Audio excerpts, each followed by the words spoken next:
Welcome to this DOCKR instructional video. This video will teach you how to get the most out of your new DOCKR cargo bike. These modern electric-powered bicycles are ideal for sustainable mobility. They are much cooler than your regular bicycle, but do require a little extra training. I have a lot to share with you, so let's get started. This cargo bike is different from the bicycle you have at home. In other words, you're taking up quite a bit of space on the bicycle lane. Be aware of this and anticipate oncoming traffic. DOCKR cargo bikes are ideal for transporting large quantities of goods. Always make sure your tires are properly inflated before you set off. The Kettler M has a huge loading area. You open the boxes with the bicycle's key. Turn the knob and the lid pops up by itself. Be sure to insert the key properly before turning. Otherwise, the key may break off. The bicycle has an adjustable saddle for people between 155 centimeters and 195 centimeters. It is important to adjust it to the correct height before you start cycling to prevent injuries. DOCKR cargo bikes have a display with which you can regulate the bicycle settings. The bicycle's display has buttons that allow you to control all the functions. But how do all those functions work in practice? Let me walk you through your first steps when using the cargo bike. First, assess the condition of the cargo bike. Are the tires still adequately inflated? You check this by placing some weight on the bicycle and checking whether the tires flatten.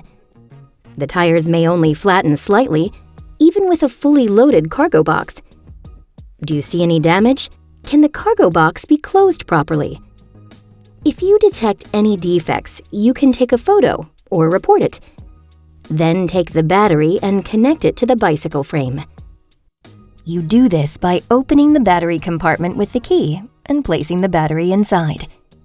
This can be done for both sides to extend your range, but make sure to always use the right side first.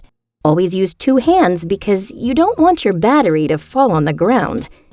A damaged battery can be a fire hazard. Once the screen is on, walk around your bike and check if both lights are working. Do not forget to turn off the lights when you are not using them to extend battery life. Adjust the saddle before you start cycling. This is done via a button on the steering wheel. Make sure your saddle is positioned so that both feet barely touch the ground. This is approximately the same height as your hip. This position ensures that you do not have to pull up your legs too much while cycling. This will decrease the chance of injuries and make your journey way more comfortable. The saddle and handlebars are preset to a comfortable position.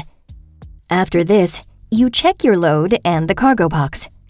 Is it secured? Or is everything inside the cargo box going to fly around when you cycle around a corner? Also, make sure that heavy cargo items are placed closer to the handlebars and lighter items closer to the wheel. This creates better balance while cycling. Finally, you can inspect the drive belt for dirt. This belt is probably located in the same spot as your bicycle's chain. Dirt accumulates here, especially in colder months, and it is best to brush it off before heading off. This prevents the gears from jamming and you from cycling any further. Ready to hit the road?